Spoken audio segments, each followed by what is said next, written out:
When you look at the amount of talent in Nigeria, the amount of brain that is wasting in Nigeria, you wonder where our future is. But I know that we will get there. I believe that we will get there. But for we to get there, we need to sit down for a dialogue as a nation. I think now more than ever, Nigeria needs a dialogue. Nigeria needs a serious dialogue to know how we chart our way going forward. Good morning, good afternoon, good evening, depending on where you are watching me from. This remains the Diary of a Broken Man, where we dissect political, economic and social issues concerning our country Nigeria and Africa as a whole. Once again, remember to subscribe, to like, to share and to engage us in the comment section to know each of us has a contribution to make concerning our national unity and our national economic progress. Today, we discuss Nigeria's tech and innovation landscape. Nigeria's tech and innovation landscape is buzzing with potentials, driven by a youthful population, increasing digital adoption, and a growing entrepreneurial spirit. The fintech sector is undeniably the star of the show, with companies like Flutterwave and the Paystack leading the charge. Flutterwave has transformed how businesses handle payment across Africa, processing billions in transactions and making it easier for companies to operate globally. Globally, we say, but unfortunately, how do we go about, online payments without networks? Because all these things work in tandem. No one goes, without the other. If you are talking about economic growth, you must be talking about everything, electricity, everything must be in place.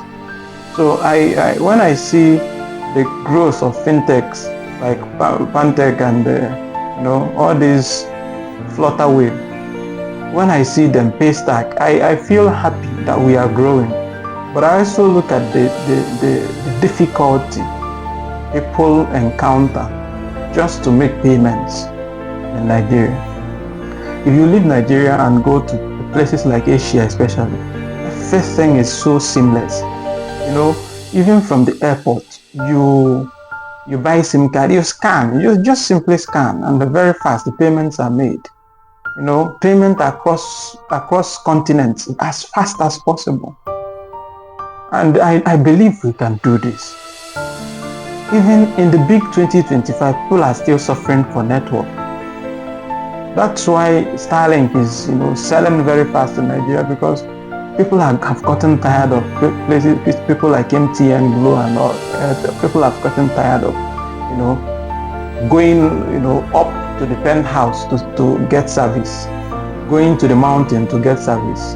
That is the dwindling nature of our network in Nigeria. So I pity these people running fintech in Nigeria. I pity them. Okay? So Paystack, meanwhile, has become a go-to for digital transactions, especially after its acquisition by Stripe, proving Nigerian fintech can compete on the world stage. These platforms thrive because they address real needs. These platforms like Pantech, Fintech, all of them, Paystack, they help. They are like financial inclusion. They like financial inclusion for the unbanked and the seamless cross-border payments. In a country where traditional banking often falls short, it doesn't fall short, it is short. Sometimes I wonder what our Nigerian banks are doing. It's painful. An ATM before a bank doesn't even pay. You make a transfer, it hangs. You have to go and fill a form inside a bank. Sometimes I wonder whether we are in the same world with others.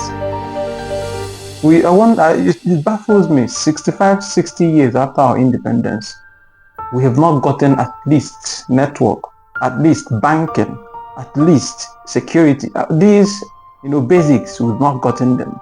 65 years. And we see nations we are better than, flying to the moon. And I wonder where our problem lies. We keep going.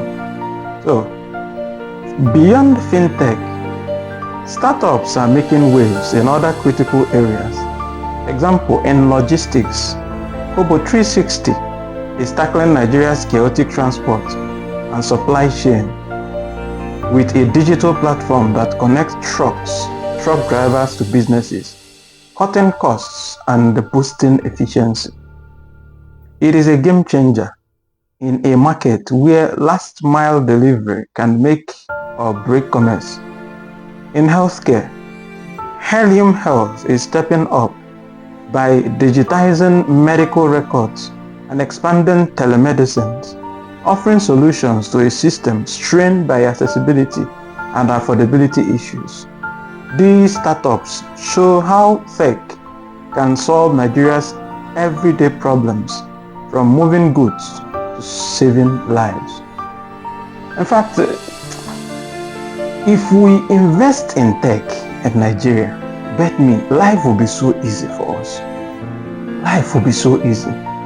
The way we make everything, look as if we are living still in the Stone Age.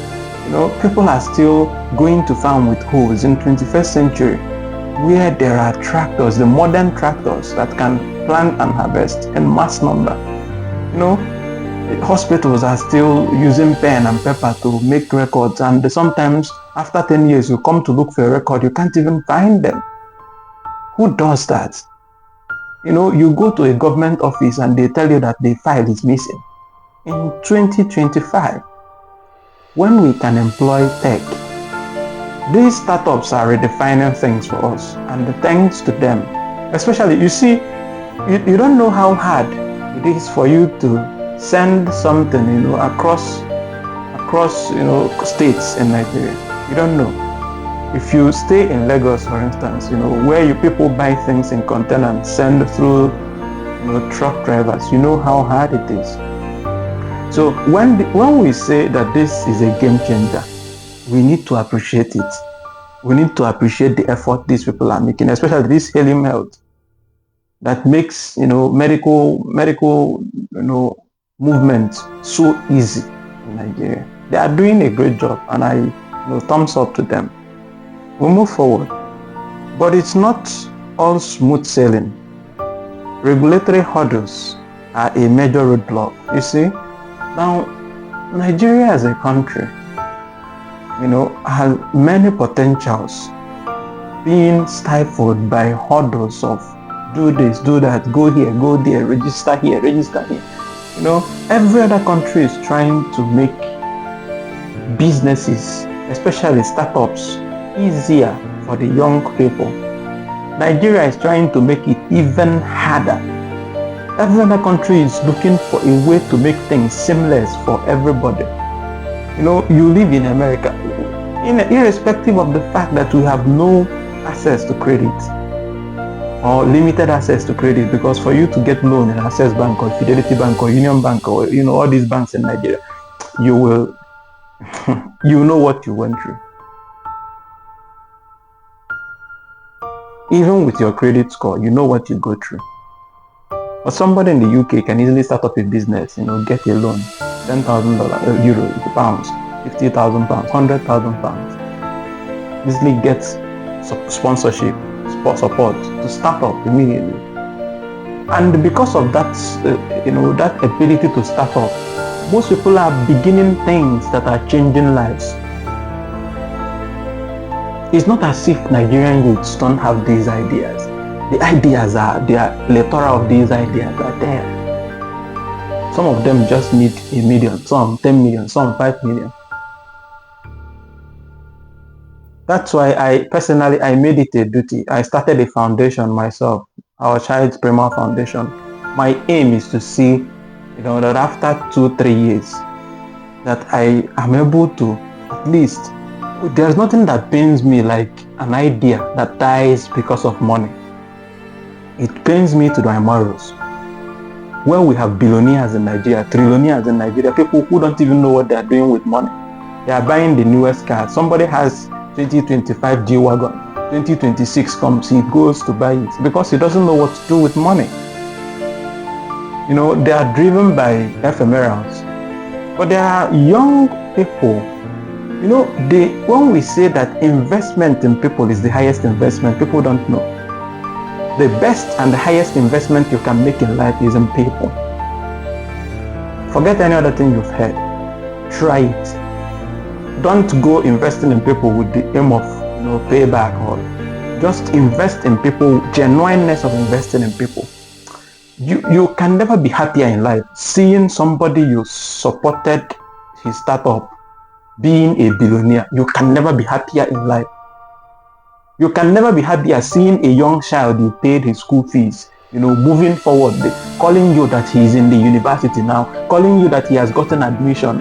Personally, I feel that joy. And that is why once I have money in my life, there must be children going to school. You see, out of school children, it can never be around me except I don't have the money. You see startup, creativity of young kids, young boys, young girls who want to start up something with their brain. I will sponsor it with my life. I hope the government does the same. We'll go forward. So for instance, the government's Startup Act is a step forward aiming to create a friendly environment for innovation, but inconsistent policies and bureaucratic red tape still slow things down.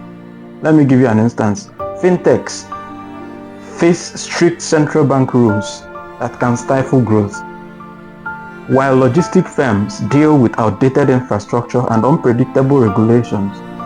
Add to that power supply woes and the patchy internet in rural areas, and you get a challenging landscape.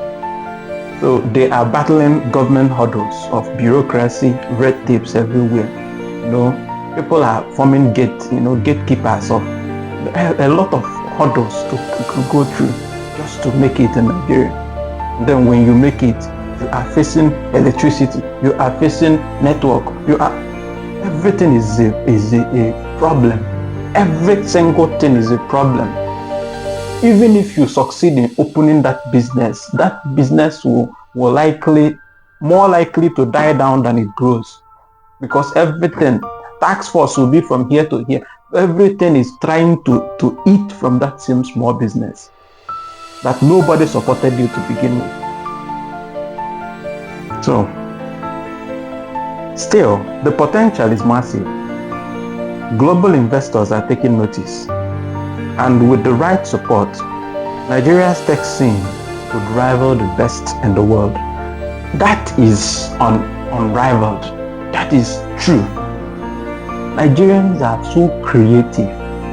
Nigerians are so innovative. But the problem is, with your whole innovation, will you be able to scale through the hurdles and the red tapes all around you? Because it seems as if from birth in Nigeria, people are condemned to suffer. Even the little effort you make, there is no one to hold your hand up. Just like our brothers in Europe. When I attend lectures and tell my classmates that, I used to tell them, you don't know what God has done for you if you are born in Europe or Asia. God has removed 50% of your problem. Because from birth in Nigeria is just, somebody said asked himself, is it a curse to be a Nigerian? But it's not a curse. Nigeria is the most blessed country in the world. Quote me anywhere, the most blessed country in the world. In fact, you'll be counting yourself as the luckiest if you're a Nigerian. But unfortunately, the people we placed our everything in their hands, we submitted our wills to, do not want to change things. They are not interested in making it happen. They are not interested in seeing our country among the first world countries.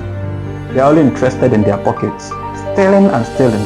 Some of them 80 years, 90 years, still stealing, still looting. They are not tired of looting. And you ask yourself, when are they going to get tired? I used to ask myself, does it mean that some of these African leaders do not travel outside of Africa? Like go to China, go to Japan, go to South Korea, visit United States. They go. And I ask myself, what do they see? Is it that when they go there, they become blind? Well, that's the problem. Help me in the comment section. Let me know what you think. But remember to subscribe, to share, to like, to comment, to help our channel grow. I don't know what you are waiting for. Please subscribe, please like, please share, please comment, and we'll grow a big channel. See you on the next one. Cheers.